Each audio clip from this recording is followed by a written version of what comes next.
Bismillahirrahmanirrahim. Innal hamdalillah nahmaduhu wa nasta'inuhu wa nastaghfiruh wa na'udzu billahi min syururi anfusina wa min sayyiati a'malina. Man yahdihillahu fala mudhillalah wa man yudlilhu fala hadiyalah. Wa asyhadu an la ilaha illallah wahdahu la syarikalah wa asyhadu anna Muhammadan 'abduhu wa rasuluh. Amma ba'd. Rabbi shrah li sadri wa yassir li amri wahlul 'uqdatam min lisani yafqahu qawli. Rabbi zidni ilma warzuqni fahma. Allahumma inna nas'aluka ilman nafi'a, rizqan tayyiba wa amalan mutaqabbala. Assalamualaikum warahmatullahi wabarakatuh. Apa khabar muslimah di Masjid Asyakirin semuanya? Saya harap semua dalam keadaan yang sihat sejahtera hendaknya. Jadi apa khabar kita? Bagaimana kita pada hari ini? Sudah bersedia untuk mengikuti pengajian kitab Jami'ul Ulum wa Al-Hikam kita? So bagaimana? Dah buka bukunya? Okay, kita hari ini akan bincangkan berkenaan dengan hadis kita yang baru. Okay, hadis yang lepas iaitu hadis yang ke-31 sudah selesai perbincangannya. Jadi hari ini kita akan masuk kepada perbincangan hadis kita yang ke-32. Perbincangan hadis kita yang ke-32 pada muka surat 297. Okay, muka surat 297. Baik, sila buka dahulu muka suratnya 297 di situ. Sebentar ya.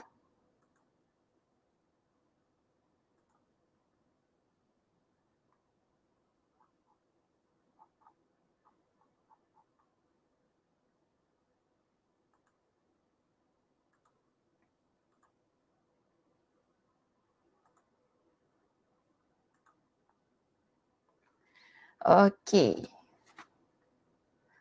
So, dah buka ya muka suratnya 297. Kita ada sebuah hadis yang ringkas untuk dibincangkan pada hari ini. Tapi insya-Allah juga walaupun ringkas kita akan bawa lagi ya perbincangannya kepada beberapa sesi insya-Allah. Jadi hari ini kita masuk terlebih dahulu bacaan hadisnya yang ringkas bertajuk tidak ada mudarat dan tidak boleh memudaratkan. Baik, dari Abu Sa'id Al-Khudri radhiyallahu an bahawasanya Nabi SAW bersabda, la darara wa la dirara. Tidak ada bahaya dan tidak ada yang membahayakan. Kalau dalam kitab kita ini kan dia terjemahkan begini, tidak boleh memudaratkan dan tidak boleh membalas balik dengan memudaratkan. Terjemahannya sedemikian. Tapi kalau bagi saya lebih cantik bila kita terjemahkan ya di situ, tidak ada bahaya dan tidak ada yang membahayakan. Itu pun boleh jugalah lebih cantiklah terjemahan yang kalau kita buat tidak ada bahaya dan tidak ada yang membahayakan. Baik, kita pergi kepada syarah hadis ya di sini muslimah. Untuk syarah hadis ini Nabi SAW bersabda, la darara wa la dirara. Tidak ada mudarat dan tidak boleh memudaratkan. Baik, berkenaan dengan dua perkataan dalam hadis ini ya. Kita ada perkataan darara, kita juga ada perkataan dirar. Okay, satu darara, satu dirara. Ada perbezaan pendapat di kalangan para ulama berkenaan dengan kedua-dua perkataan tersebut. Adakah keduanya ini memiliki maksud yang sama ataupun ada perbezaan maksud bagi kedua-duanya. Dan kalau kita rujuk di dalam kitab kita ini ya, disebutkan bahawa para ulama berbeza pendapat apakah antara kedua kata ini ada perbezaan makna atau tidak. Okey, jika kita merujuk ya muslimah kepada perbincangan hadis ini di dalam kitab-kitab syarah hadis yang lain, kita akan dapati bahawa ada juga di kalangan para ulama hadis yang mengatakan perkataan darara dan juga dirara tidak memiliki sebarang perbezaan. Ya, ada juga di kalangan ulama yang mengatakan sedemikian. Tetapi bila kita merujuk kepada kitab kita ini, Imam Ibn Rajab Al-Hanbali lebih cenderung memilih kepada pendapat bahawa ada perbezaan antara kedua-dua perkataan tersebut. Okey, sebab itu dia kata begini, dan yang masyhur, maknanya dia mengambil pendapat yang masyhur, pendapat yang popular tentang sama ada perbezaan ataupun tidak antara keduanya. Jadi dia mengambil pendapat yang lebih popular, lebih masyhur, iaitu ada perbezaan antara kedua-dua perkataan ini. Tu darar dan dirar tidak sama. Okay, darar dan dirar tidak sama. Dan para ulama pula ketika mereka membezakan antara kedua-dua perkataan itu tadi, ada pula pelbagai pendapat. Bila dah berbeza pendapat, kemudian pelbagai pula pendapatnya, jadi kita pun perlulah merujuk kepada kepelbagaian pendapat itu tadi supaya bila kita nak bahaskan hadis ini, kita lebih jelas apa yang ingin dimaksudkan oleh Nabi SAW di dalam hadis baginda. Baik Muslimah, kita pergi kepada muka surat yang berikutnya. Pada muka surat yang berikutnya iaitu muka surat 298, kita ada perbincangan berkenaan dengan definisi ataupun perbezaan perkataan darar dan juga dirar. Ya, kita pergi kepada pendapat yang pertama. Yang mana di situ disebutkan begini. Menurut satu pendapat, kita ada menurut satu pendapat yang mana dikatakan bahawa kata dararun adalah isim. Kata dararun adalah isim, iaitu kata nama. Kalau dalam buku kita dia kata benda. Sedangkan kata dirar adalah kata kerja. Maka nak simpulkan maksud daripada perbezaan pendapat yang pertama ini, bahawa mudarat itu tidak ada dalam syariat. Begitu juga menimpakan mudarat kepada orang lain tanpa alasan yang benar. Baik Muslimah, nak lebih faham begini, saya berikan contoh dalam slide kita di sini, saya letakkan contoh. Kalau kita kata darar itu adalah kata nama. Contoh saya letak kat situ adalah sihir. Sihir itulah kata nama. Ataupun nak kata benda tak boleh lah, kata nama. Tetapi bila kita kata dirar adalah kata kerja. Maknanya ialah menyihir orang lain. Jadi darar, mudarat, kan tidak ada mudarat dan tidak boleh memudaratkan. Kita dalam agama kita membenarkan sihir ke tidak? Tidak. Sebab apa? Dia adalah mudarat. Sihir adalah mudarat. Ini panggil sebagai kata nama. Kemudian kita ada dirar. Untuk kepada pendapat yang pertama ini ya Muslimah, bila kita kata tidak la dirar, tidak boleh memudaratkan, bermakna tidak boleh menyihir orang lain. Jadi ia adalah kata kerja, perbuatan. Darar adalah kata nama ataupun kata benda itu kan, contohnya sihir. Tapi bila kita kata dirar ialah perbuatan menyihir orang lain. Jadi untuk kedua-duanya sama ada sihir ataupun menyihir orang lain, iaitu kata nama ataupun kata benda. Kata nama ataupun kata perbuatan tadi, kata kerja, maka di situ kita panggil ia sebagai kedua-duanya dilarang dalam agama kita. Kerana apa? Kedua-duanya memudaratkan.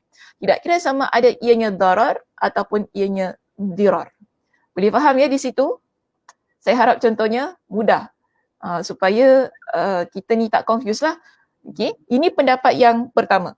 Pendapat yang pertama yang membezakan antara darar dan juga dirar. Kita juga Muslimah ada pendapat yang kedua dalam kitab kita. Baik, pada pendapat yang kedua di sini kita dapati disebutkan bahawa kata dararun adalah menimpakan mudarat kepada orang lain disertai adanya manfaat yang dia dapatkan darinya. Okey, kalau kita lihat di situ disebut beginilah kalau saya nak mudahkan. Bila kita kata darar inilah kita buat mudarat disertai manfaat yang boleh kita dapatkan untuk diri kita. Tetapi bila kita kata dirar, dirar ialah kita buat sesuatu mudarat tanpa disertai dengan manfaat. Maknanya di sini Muslimah kita tidak dapat apa-apa. Sebab itu, bila kita rujuk dalam kitab kita pada muka surat 298, kita dapati Imam Ibn Rajab Al-Hanbali beliau jelaskan begini, kata dararun adalah menimpakan mudarat kepada orang lain disertai manfaat yang dia dapatkan darinya. Okay, disertai manfaat yang dia dapatkan dari dia. Contoh, okay, saya ambil balik contoh daripada pendapat kita yang pertama tadi saya beri contoh apa? Sihir kan? Kalau pendapat yang pertama, dia kata darar adalah kata nama. Okay, kata nama. Iaitu saya bagi contoh apa tadi? Sihir. Kemudian pada pendapat yang pertama juga memberikan perbezaan tentang maksud dirar. Jadi dirar dia kata adalah kata kerja, menyihir orang lain. Namun bila kita masuk kepada pendapat yang kedua, pendapat yang kedua dia ada beza lagi. Beza lagi. Apa beza dia? Dia kata begini, kalau darar kita buat satu perkara yang mudarat disertai manfaat yang kita peroleh. Kita menyihir orang lain, ini contoh ya, saya tak sihir orang lain. Okay. Saya bagi contoh saja. Kita menyihir orang lain, tujuannya supaya kita dapat ambil apa? Ambil suami dia. Saya bagi contoh saja supaya nak mudah faham. Supaya kita dapat ambil suami dia. Ini kita panggil sebagai manfaat untuk diri kita. Itulah yang dimaksudkan pada pendapat yang kedua untuk perkataan darar. Tetapi bila kita kata dirar untuk pendapat yang kedua ini, dia menyihir orang itu tadi. Tetapi dia tidak dapat apa-apa manfaat. Okay? Dia cuma saja je aku nak test ilmu aku, begitu. Begitu, tak saja. Memang tak ada apa-apa. Kalau dia mati pun kita tak dapat suami dia, tak dapat harta dia, tak dapat apa. Memang tak dapat satu apa pun. Cuma mungkin dia nakkan satu kepuasan sahaja. Tapi kepuasan tu adakah kita panggil sebagai manfaat? Tidak. Kan? Tidak dapat apa-apa. Okey, puas itu saja. Tapi adakah dia dapat sesuatu? Dia akan raih sesuatu daripada kematian orang yang dia sihir? Langsung tidak dapat apa-apa. Maksud saya apa-apa tu lah, manfaat dari apa-apa ialah daripada kita panggil hartanya, kan, apa-apa yang dimiliki. Ini dipanggil sebagai dirar untuk pendapat yang kedua. Okey, jadi kalau saya nak ulang balik, pendapat yang kedua, darar ialah kita buat sesuatu yang mana memudaratkan orang di sekitar kita dan kita dapat manfaatnya. Saya berikan contoh tadi, kita sihir orang tu tadi, dia mati, kita dapat apa yang dia ada. Hak pemilikan itu berpindah kepada kita. Okey, tapi kalau kita kata dirar, untuk pendapat yang kedua ini, kita sihir dia tapi kita tak dapat apa-apa. Dia matilah. Sudah, dia mati masuk kubur, sudah habis kita. Begitu. Okey. So, di sini ada perbezaannya dengan pendapat yang pertama tadi. Baik. Seterusnya Muslimah, kita pergi kepada pendapat yang ketiga. Pendapat yang ketiga, dalam kitab kita dia kata apa? Dia kata begini. Kata darar adalah menimpakan mudarat kepada orang yang tidak memudaratkannya. Kita buat perkara yang bahaya. Kemudian orang itu dia tak ada problem dengan kita. Tapi kita saja-saja cari problem dengan dia. Lalu kita timpakan mudarat kepada dia. Boleh faham di sini? Beza tak dengan pendapat pertama dan kedua? Sazah banyaknya pendapat, Sazah pagi-pagi dah keluar banyak pendapat. Tak apalah, kata namanya belajar ya. Kalau tak fikir-fikir gini, takkan kita belajar nak sembang-sembang je kan? Tak boleh gitu. So belajar ni kena belajar betul-betul supaya faham apa yang nak kita bincangkan. Jadi pendapat yang ketiga, bila dia kata mudarat, darat. Darat ialah kita timpakan mudarat kepada orang yang tidak memudaratkan kita. Dia memang tak ada problem, tak ada isu dengan kita, tapi kita sengaja memudaratkan dia. Kan? Kita nampak orang tu jalan, kemudian kita letak kaki kita dekat depan, dia pun jatuh.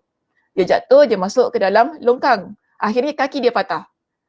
So itu namanya kita mendatangkan mudarat ataupun menimpakan mudarat kepada orang lain yang mana dia tidak ada apa-apa. Masa dia nak lalu tu ada ke dia acah pisau ke kita ke ataupun dia memang nak memudaratkan kita ke apa? Tak ada.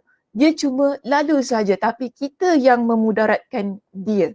So bagi para ulama untuk pendapat yang ketiga ini darar maksudnya adalah sedemikian. kita buat satu perkara bahaya kepada orang lain yang mana dia itu tidak memudaratkan kita. Okey, baik. Kalau kita rujuk kepada perkataan dirar pula untuk pendapat yang ketiga ini, disebut begini pula ya, membalas dengan menimpakan mudarat terhadap orang yang memudaratkannya dengan cara yang salah. Ya, membalas dengan menyimpan mudarat terhadap orang yang memudaratkannya dengan cara yang salah. Jadi di sini cuba lihat dalam kitab kita, apa yang disebutkan sama jugalah, cuma ada sedikit perbezaan dari sudut perkataannya, kan? Baik, jadi kalau pendapat yang ketiga untuk perkataan dirar ialah kita membalas dengan menimpakan mudarat terhadap orang yang memudaratkannya dalam bentuk yang tidak boleh dilakukan. Baik, macam ni Muslimah. Kalau tadi yang pertama, untuk pendapat yang ketiga, perkataan darar, dikatakan bahawa maksudnya kita buat mudarat kepada orang lain yang mana dia tidak memudaratkan kita. Tetapi bila kita masuk kepada perkataan dirar untuk pendapat kita yang ketiga ini, dikatakan bahawa kita membalas. Maknanya apa? Dia ada buat perkara mudarat kepada kita. Okay? Dia ada buat perkara mudarat kepada kita.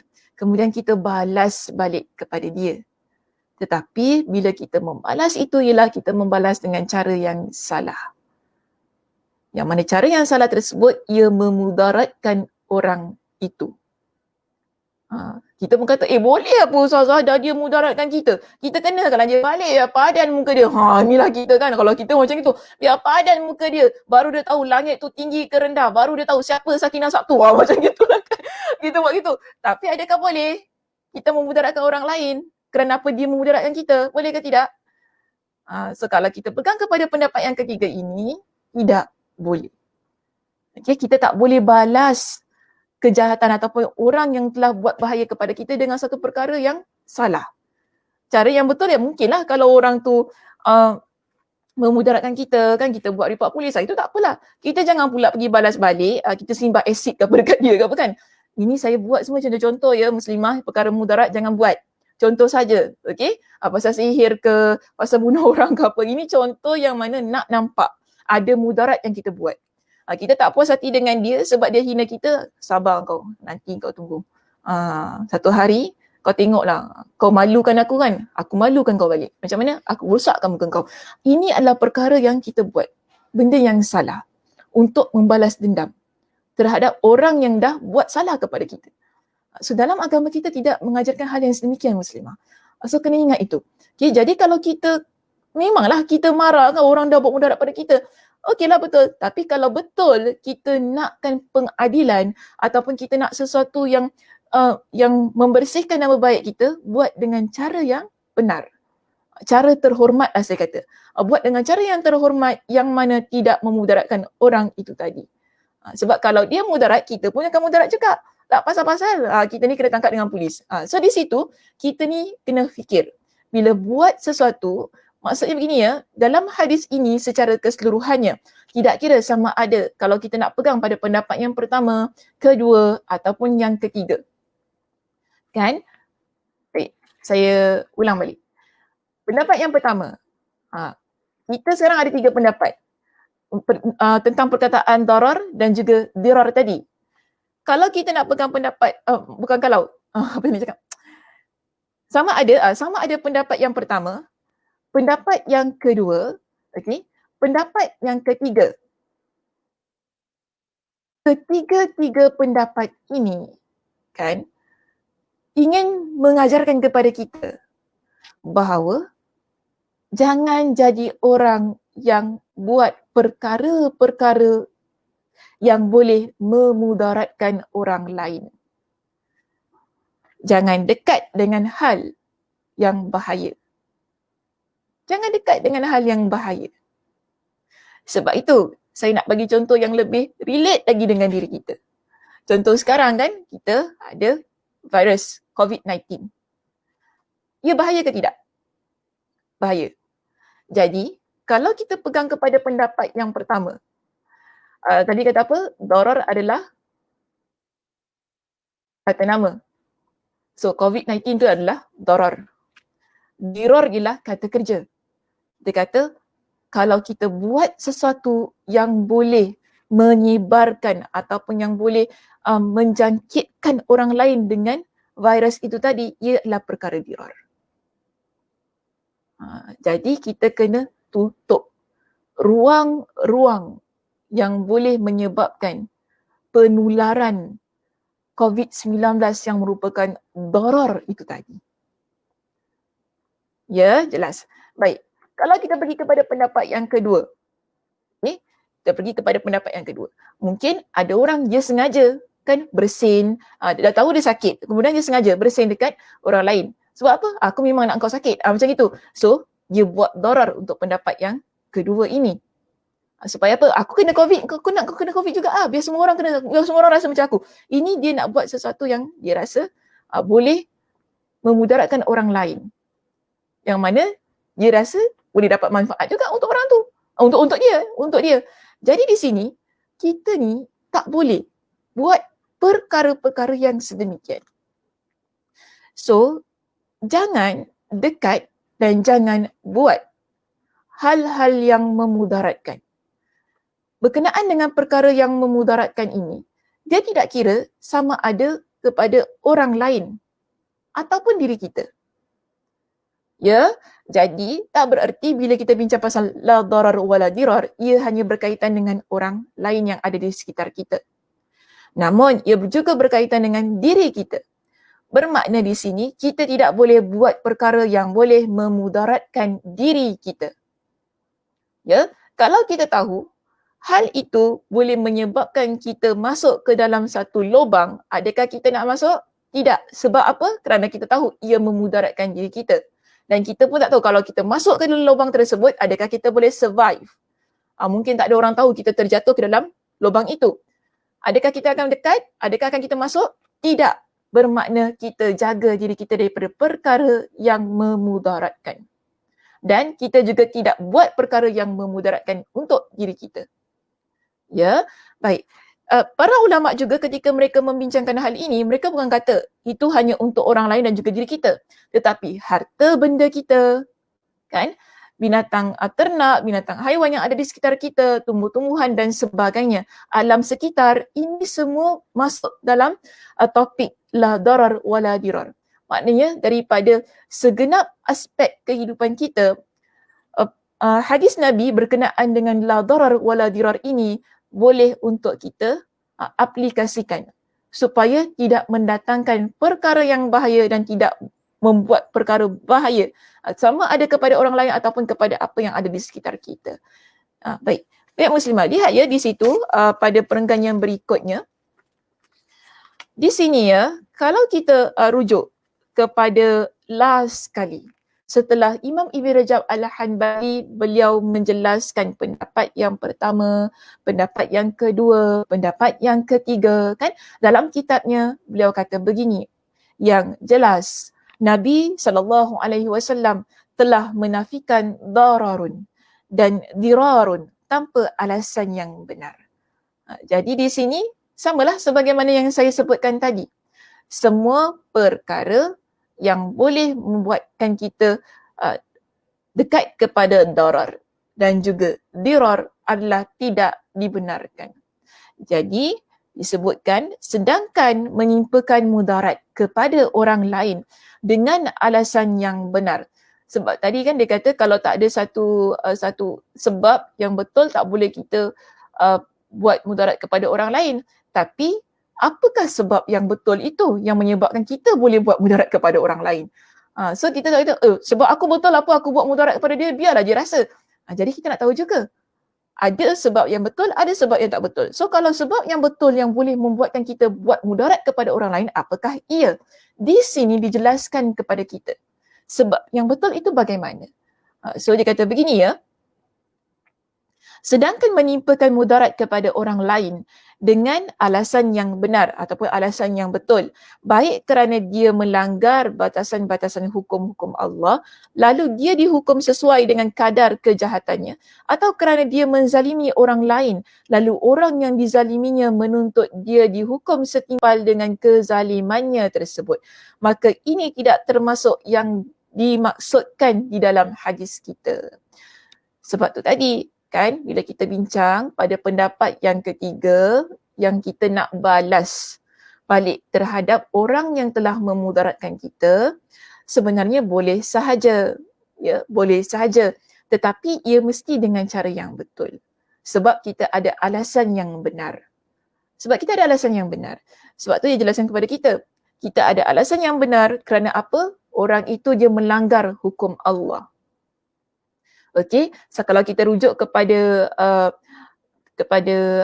agama Islam kita kan, kita ada hukum jenayah, iaitu orang yang mencuri dipotong tangan, orang yang ataupun hukum hudud, orang yang berzina disebat, direjam hingga mati kan. Lepas tu kalau kita juga ada hukum qisas, iaitu kalau orang yang mencederakan anggota badan kita, kita boleh tuntut bahawa dia itu juga dicederakan badannya sama sebagaimana kita. Jadi dalam hal ini, dalam agama kita ada. Nampaknya seperti mudarat, kita mudaratkan dia. Tapi kenapa ia dibolehkan? Sebab caranya betul. Ya, caranya betul dan ia adalah sesuatu yang dijalankan oleh pihak hakim. Cuma kita tak bolehlah nak apply konteks itu dalam negara kita, berbeza. Tapi dalam hukum agama kita ada perkara yang sedemikian. Jadi kalau itu berlaku, kita tak kata kita memudaratkan dia. Kita tak boleh guna hadis ini, kan Nabi kata la darar wala dirar. Kenapa pula kita nak sebat dia sampai mati? Apa ni, agama tak ajar begitu? Tak. Dia sudah terkeluar daripada perbincangan hadis ini. Sebab hal itu ada nas yang lain. Kalau kita nak bincangkan, tapi di sini tak bolehlah nak bincangkan, nanti jadi cerita lain pula. Cuma kalau kita nak apply pada konteks kita, kita kata beginilah. Ada orang dia mencuri, dia masuk rumah kita, dia ceroboh rumah kita. Kan? Kemudian kita report kepada polis, lalu dia dikenakan dengan hukuman penjara ataupun dikenakan hukuman yang dahsyat lah dan sebagainya. Perkara itu memang memudaratkan dia. Tapi boleh tak kita buat? Boleh, tak ada masalah. Sebab dia buat perkara yang mudarat bagi diri kita. Okey? Ataupun seorang wanita yang mana kehormatannya kan dibuat yang tak baik oleh orang lelaki, boleh dia report kepada polis. Gitu, apa yang disasarkan, boleh ke kita report polis, nanti dia kena masuk je dan sebagainya. Sebab dia buat perkara mudarat pada diri kita. Untuk alasan ini ataupun untuk kes itu tadi, ia adalah dibolehkan. Kita tak boleh guna hadis ini kerana tidak mahu memudaratkan orang lain. Bukan begitu muslimah. Jadi kena faham dengan betul. So dalam beberapa konteks, ya, terutamanya dalam konteks jenayah dan orang itu dikenakan dengan hukuman yang setimpal dengan apa yang dia buat, maka itu wajar. Jadi kita tak boleh nak gunakan hadis ni kata, tak boleh, jangan buat benda-benda macam ni. Ini semua benda yang mudaratkan orang lain. Sudahlah, dah, tak payah fikir apa. Tak boleh juga. Sebab ada perkara perlu diadili supaya ianya menjadi kesedaran bagi orang yang melakukan kezaliman, orang yang berbuat salah. Sebab itu dalam agama kita sendiri ada hukum jenayah, ada hukum qisas, ada hukum hudud untuk memberikan kesedaran dan pengajaran kepada penganutnya bahawa ada perkara-perkara dalam agama kita tidak boleh dibuat. Bila dibuat, ia akan dikenakan dengan hukuman yang setimpal dengan perbuatan yang telah dia lakukan. So kalau kita lihat kepada konteks kita hari ini berkenaan dengan jenayah tadi kan, kalaulah ada orang yang membunuh dan sebagainya, memang wajar kalau dia kena hukum gantung dan sebagainya sebab dia buat benda salah. So kita kata kesian dia, betul lah kita kesian, tetapi kita tak kata kita buat perkara mudarat kepada dia. Sebab itu terkeluar daripada konteks perbincangan yang ada dalam hadis kita yang ke-32 ini. Okey? Saya harap hal itu jelas, ya. So kalau kita ni ada benda-benda yang dizalimi kan, maka dan kita menuntut supaya dia dihukum dengan setimpal terhadap kezaliman yang dilakukan, hal itu tidak menjadi masalah. Tidak menjadi masalah. Cuma kalau saya nak ambil contoh, yang pertama yang saya berikan di awal pengajian kita berkenaan dengan sihir itu, kalau ada orang sihir kita, bolehkah kita sihir dia balik? Tak boleh. Tak boleh. Jangan buat begitu. Itu kita panggil sebagai an-nushrah. Dalam agama kita dilarang. Sebab Nabi SAW pernah ditanya tentang an-nushrah. Dan Nabi kata apa? Ia adalah perbuatan daripada perbuatan syaitan. Kita tak boleh nak gunakan dengan cara yang sama. Sebagaimana yang dia lakukan terhadap diri kita. Betul dia menzalimi diri kita. Tapi kita pun tak boleh lah. Tak apa, engkau kenakan aku panggil bomoh lagi besar daripada bomoh kau untuk kenakan kau balik. Sampai bila kita nak settle benda macam ni? Kan? Dia buat perkara syirik, kita buat perkara syirik, dah dua-dua sama saja. Tak ada beza antara kita dengan dia. Jadi gunakan cara yang betul, gunakan ruqyah syar'iyah dan sebagainya untuk merawat diri kita. So demikianlah ya yang boleh saya jelaskanlah berkenaan dengan la darar wala dirar dan dengan apa yang dijelaskan dalam kitab kita di sini. Cuma di situ dia katakan perkataan di sini yang disebutkan yang dimaksud, saya belum habis baca lagi. Maka ini tidak termasuk yang dimaksud di sini. Yang dimaksud adalah menimpakan mudarat kepada seseorang tanpa hak, alasan yang dibenarkan syariat, dan ini ada dua perkara, ada dua macam. Yang dimaksudkan adalah menimpakan mudarat kepada seseorang tanpa hak, itu tanpa alasan yang dibenarkan syariat, dan ini ada dua perkara.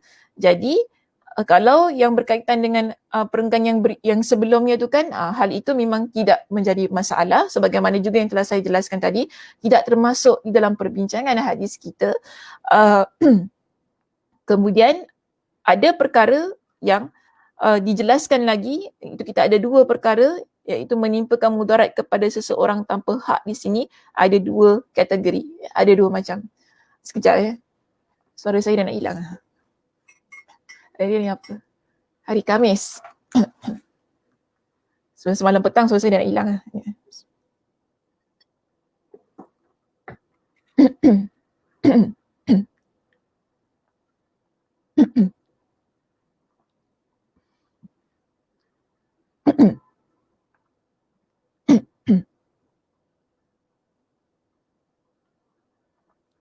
Okey, baik. Jadi kita pergi kepada yang pertama ya. Yang pertama di situ dijelaskan kepada kita begini. Orang bersangkutan tidak memiliki tujuan apapun kecuali menimpakan mudarat kepada orang lain. Maka tidak ada keraguan bahawa ini adalah suatu hal yang buruk dan diharamkan. Jadi berkenaan dengan mereka yang buat menimpakan mudarat kepada seseorang tanpa alasan yang benar lah, maknanya tanpa sebab orang itu dia buat kezaliman kepada kita dan sebagainya. Dalam isu ini kan, kalau kita merujuk kepada pendapat yang pertama, bila kita buat balik kepada dia kan, ataupun bila kita buat sesuatu dengan tidak memiliki tujuan apa pun kecuali memang untuk memudaratkan dia, maka hal ini adalah dilarang dan diharamkan. Sebut suatu hal yang buruk dan diharamkan. Okay. Jadi kita ambil contoh beginilah muslimah. Kalau kita ni tidak ada satu alasan yang benar untuk kita memudaratkan orang lain. Tadi kita dah jelaskan alasan yang benar itu apa. Contohnya dia menzalimi diri kita. Tapi kalau kita nak balas tu dengan cara yang betul juga, ikut kepada proses undang-undang dan sebagainya, bukan kita buat pada dia, itu tak boleh lah. Itu sudah melanggar undang-undang.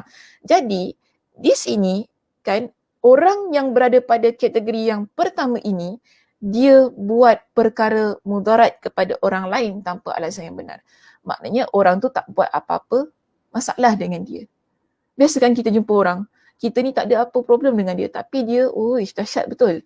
Dia dengan kita ni tak benci, tak suka, tak tahulah apa masalah dia. Tapi betul, ada orang macam tu dalam dunia ni. Tak tahulah, mungkin ada masalah ke apa kan, tetapi ada. Kita tidak menafikan keberadaan orang yang sedemikian. Yang mana dia boleh fitnah kita, dengki terhadap kita, menjatuhkan maruah diri kita, kan? Dia buat perkara-perkara yang menyebabkan orang lain tidak suka kepada kita. Ini semua adalah perkara mudarat muslimah. Fitnah orang lain itu adalah perkara mudarat. Menjatuhkan maruah orang lain juga adalah perkara mudarat. Jadi sedangkan orang itu dia tidak buat apa-apa pada diri kita. Kalaupun saya kata, kalaupun dia buat perkara yang jahat kepada diri kita, adakah kita wajar untuk menjatuhkan maruah dia? Macam tak boleh suara saya. Adakah kita wajar untuk memudaratkan orang itu? Ataupun kita kita buat sesuatu yang menjatuhkan maruah diri dia? Dia tidak wajar walaupun kita kata, tapi Ustazah dia dah buat saya macam ini, kenapa pula saya tak boleh buat balik pada dia? Betul, dia dah buat kita macam gini, kenapa kita tak boleh buat balik kepada dia? Sebab kita tidak mahu termasuk dalam kategori orang yang memudaratkan orang lain. Jadi kalau betul lah kita ada alasan yang benar, gunakan cara yang baik ataupun cara yang betul sebagaimana ikut kepada proses undang-undang dan sebagainya. Okay. Tetapi ada satu kategori manusia yang mana dia memang suka cari pasal. Suka sangat cari pasal yang menyebabkan orang rasa teraniaya dengan tindakan dia. Okay. Yang menyebabkan orang rasa teraniaya dengan tindakan dia. Dia fitnah klik dia dekat kerja dan sebagainya, menyebabkan orang itu dibuang kerja. Contoh, saya bagi contoh, orang itu dibuang kerja. Ini perkara yang memudaratkan kawan tersebut. Tanpa orang itu pun tak tahu apa problem saya dengan dia. Aku pun tak tahu apa problem aku dengan kau lah. Kenapa kau buat macam ni? Aku memang tak suka engkau. Ada orang begitu Muslimah. Aku memang tak suka engkau. Itu dia punya pendapat, itu dia punya perasaan. Jadi, kita jangan jadi orang yang sedemikian. Sebab itu penting kita ni belajar supaya diri kita, nafsu kita dapat dikawal. Bila kita faham tentang hadis la darar wala dirar, okay, kita ni tidak akan buat perkara-perkara walaupun yang kita rasa untuk kepuasan hati kita sendiri, memudaratkan orang lain. Kita tak akan buat perkara sedemikian Muslimah. Kerana apa? Kita tahu ia adalah dosa. Ia adalah dosa. Walaupun saya tidak menafikan, walaupun ada di kalangan kita tahu perkara itu dosa, tapi masih lagi dia lakukan. So, di sini kita, sebab tu kita kena banyak sangat mendekatkan diri kita dengan pengajian, dengan ilmu. Supaya ia sentiasa mengingatkan diri kita berkenaan yang mana halal dan yang mana haram, yang mana boleh, mana tidak boleh. Kalau kita jauh daripada ilmu kan, yang mana asalnya memang kita tahu. Ya, kita tahu. Ramai orang tahu solat itu wajib. Tapi ada juga orang yang tidak solat kan, betul tak? Ada juga orang tidak solat, tapi orang tahu je solat. Aku tahulah solat ni wajib, kau tak payah nak sekolahkan aku lah. Ramai orang marah, betul tak? Aku tak payah nak sekolahkan aku tahu tentang solat ni wajib. Tetapi kenapa dia tak buat? Kerana keinginan dia. Tetapi saya kata gini, orang yang sentiasa dekat dengan majlis ilmu, ya, dia akan sentiasa mendapat peringatan. Contoh, kita pada hari ini, kita belajar berkenaan dengan hadis la darar wala dirar. Mungkin kita tak pernah tahu berkenaan dengan hadis ini. Mungkin kita tahu tapi kita tak pernah tahu apakah perbezaan antara perkataan darar dan juga dirar. Yang mana bila kita bincang berkenaan dengan la darar wala dirar, kita jelas. Kadang-kadang ada banyak perkara yang kita buat, kita mudaratkan orang lain. Jadi ini sebagai satu peringatan dalam hidup kita ni Muslimah. Supaya tak buat lebih banyak lagi mudarat terhadap orang yang ada di sekitar kita. Yang mana mungkin kita tak sedar. Ataupun kita sedar tetapi belum datang lagi peringatan pada diri kita supaya hentikan apa yang telah kita lakukan. Okay? So, di sini ialah kita dapati kalaupun ada orang yang buat perkara-perkara yang tidak baik pada diri kita, ada satu perkara yang perlu kita jelas. Jahat mana pun orang terhadap kita, kalaupun kita rasa kita nak membalas balik, ia perlu dengan cara yang benar. Sebab kalau kita buat perkara itu dengan cara yang salah, bermakna kita masuk kepada dirar. Pada pendapat yang ketiga. Tapi kalau kita masuk kepada kategori orang yang pertama di dalam perbincangan kita yang berikutnya di sini, iaitu berkenaan dengan orang yang menimpakan mudarat kepada orang lain tanpa ada satu tujuan yang betul, tanpa orang itu mengganggu gugat kehidupan kita, kan? Tapi kita nak buat juga, ingatlah, hal itu adalah perkara yang diharamkan dan dilarang. Ia adalah dosa. Ia adalah dosa. Jadi tinggalkan hobi ya, tinggalkan hobi yang sedemikian. Suka sangat cakap pasal orang lain. Ini juga perkara mudarat. Kita Muslimah, lidah kita selalu orang katakan kata-kata itu lebih tajam daripada pisau. Betul tak? Kata-kata itu lebih tajam daripada pisau. Jadi bila kita ucapkan perkataan-perkataan yang menyakitkan orang lain, ia memudaratkan diri dia. Contohnya apa? Mental dia, emosi dia, keyakinan diri dia. Itu maknanya kita memudaratkan dia. Cuma kadang-kadang kita ni orang perempuan, bila kita nak cakap satu perkara, kita tak rasa benda itu boleh memudaratkan orang lain. Kita rasa apa? Yang penting aku puas, sudahlah. Biar sedap sikit cakap lah, kena dengan sikit, tembak sikit, biar padan dengan muka dia. Ini kadang-kadang kita masalahnya. Tapi adakah kita faham bila kita cakap hal yang menyakitkan hati orang lain, apakah kesan pada diri dia? Ia boleh memudaratkan pada dia. Sebab itu kena jaga lisan kita. Kena jaga lidah kita ketika kita bercakap. Bila kita masuk pada kategori orang yang pertama ini, buat sesuatu tanpa ada tujuan yang betul, kan? Sekadar semata-mata untuk puaskan hati kita dan sebagainya. Ini adalah perkara yang dilarang. Cuma masalah ramai orang yang berada pada kategori yang pertama ini dengan tindakan-tindakan ataupun perbuatan yang tidak dia sedari. Yang dia tak rasa perkara itu memudaratkan orang lain. Contohnya kita kalau orang perempuan, saya nak relatekan dengan kehidupan kita lah kata-kata kita. Kata-kata kita yang boleh memudaratkan emosi orang. Dia punya pemikiran dia, kan, jiwa dia, keadaan diri dia. Kita tak pernah perasan perkara itu. Saya nak bagi contoh. Contoh, ada orang je kahwin, lama tidak ada anak. Kita sebagai orang perempuan, takkan kita tak ada perasaan.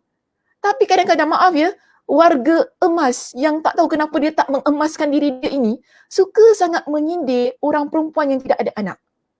Tanpa dia memikirkan berkenaan dengan perasaan wanita itu, perasaan budak ini, apa yang dia rasa, balik rumah apa yang dia buat, bagaimana penerimaan dia.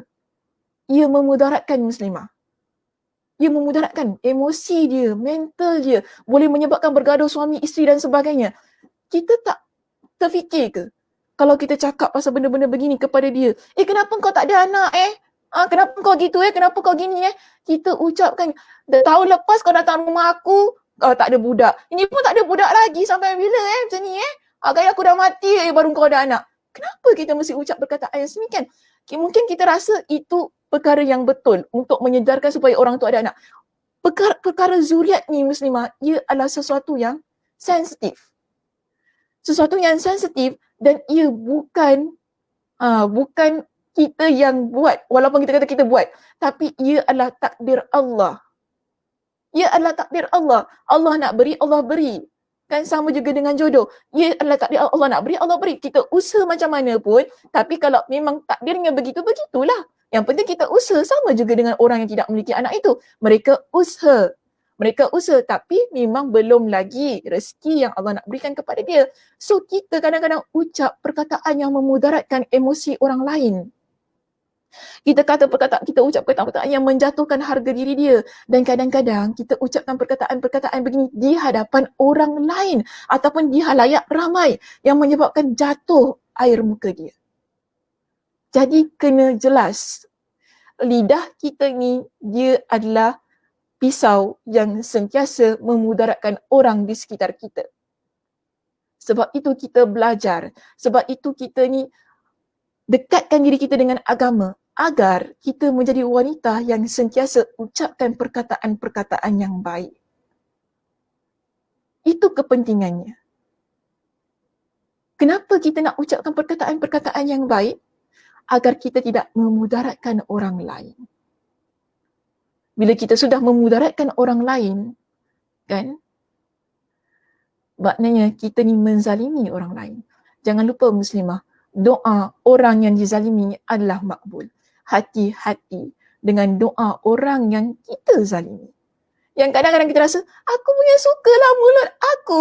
Inilah kan orang perempuan dah buat salah, lepas tu Ustazah hari ni Ustazah asyik aim orang perempuan je, orang lelaki tak ada. Betul lah orang lelaki pada buat salah. Cuma sebab dah kuliah muslimah, cakap pasal orang perempuan lah kan, pasal orang lelaki tak ada kena-mengena pula. So kita cakap orang perempuan kadang-kadang, dia dah buat salah tapi ego tak nak mengaku, rasa diri betul. Itu masalah, rasa diri betul, rasa diri paling bagus, rasa diri itu, rasa diri ini, paling perfect dan sebagainya. Jangan jadi orang yang begitu. Dah mudaratkan orang lain, dah zalimi orang lain, tetapi tidak sedar dan tidak mengaku kesilapan yang ada pada diri kita. Jadi ialah bahaya. Sebab itu Nabi pesan pada hadis yang ringkas ini kepada kita muslimah, la darar wala dirar. Tidak ada, dalam agama kita ini dia tidak meraihkan perkara-perkara yang mudarat. Dalam agama kita tidak membenarkan kita buat perkara yang memudaratkan orang lain. Kalau ia tidak meraihkan perkara yang mudarat, apatah lagi perkara membuat atau melakukan perkara yang memudaratkan. So kita kena faham tentang hal itu. Jangan nanti dah belajar ni kan, tak apa, belajar je, belum tentu nak buat. Ini masalah juga kadang-kadang kita ni. Belajar je lah, sudahlah. Belajar je, yang penting aku tahulah kan. Nak buat ke tak buat ke tu, nantilah belakang cerita. Yang penting belajar je.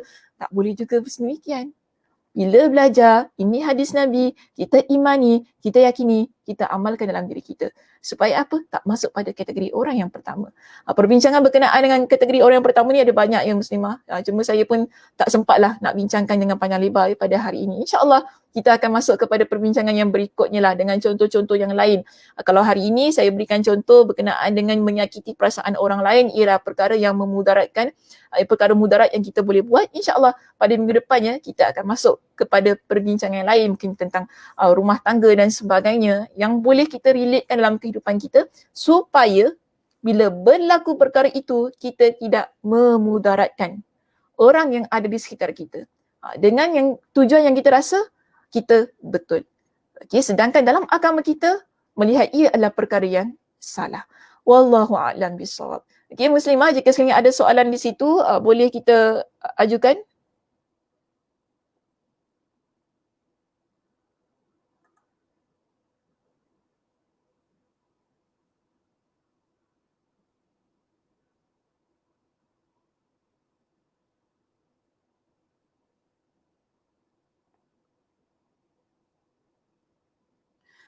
Okey, kita ada soalan daripada Nur Muhammad di situ. Bagaimana jika kita kongsi masalah bersama dengan suami tentang seseorang yang menyusahkan diri kita?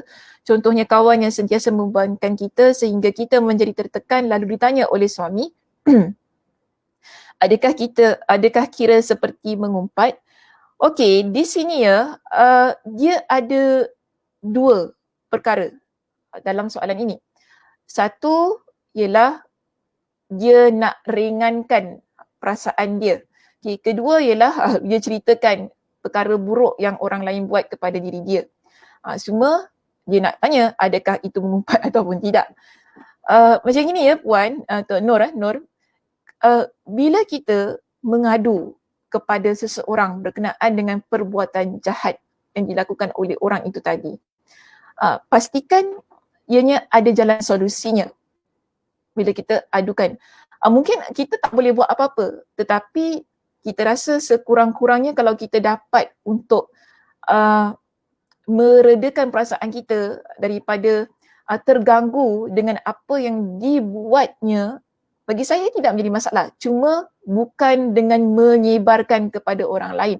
Dan orang yang diceritakan itu tadi juga perlu dia simpan pada diri dia sahaja. Kes ini dia sama. Macam kita ada masalah dalam rumah tangga. Okey, sama. Suami kita ada buat perkara yang tidak baik ataupun isteri kita ada buat perkara yang tidak baik. Lalu kita ni nak settlekan masalah itu. Kemudian kita jumpa kaunselor. Kita cerita pada dia perkara-perkara buruk. Itu adakah dianggap mengumpat? Tidak. Sebab kita nak cari jalan penyelesaiannya.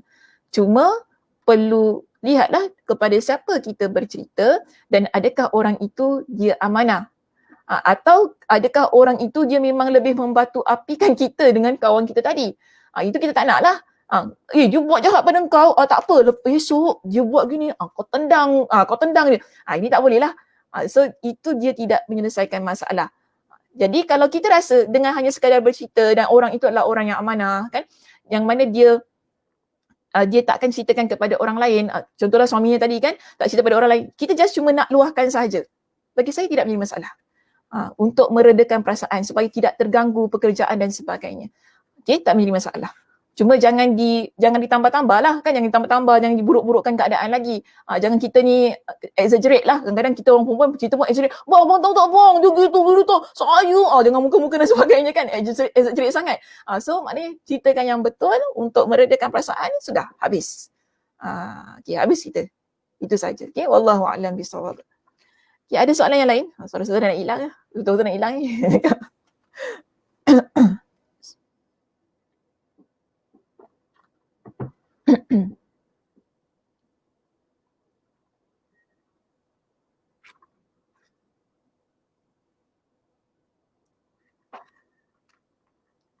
Okey, kalau tidak ada sebarang soalan, saya kira sampai sini saja pengajian kita pada hari ini. InsyaAllah kita akan masuk kepada perbincangan yang berikutnya. Masih lagi hadis yang sama tapi dengan contoh-contoh yang lain berkenaan dengan la darar wala dirar, tentang bahagian kita yang pertama, iaitu buat perkara mudarat yang mana tidak ada alasan yang betul dan orang itu pula tidak membuat perkara mudarat kepada diri kita. Okay, baik. InsyaAllah kita jumpa pada minggu hadapan. Saya tutup dengan tasbih kafarah. Subhanakallahumma wa bihamdika. Asyhadu an la ilaha illa anta astaghfiruka wa atubu ilaik. Assalamualaikum warahmatullahi wabarakatuh.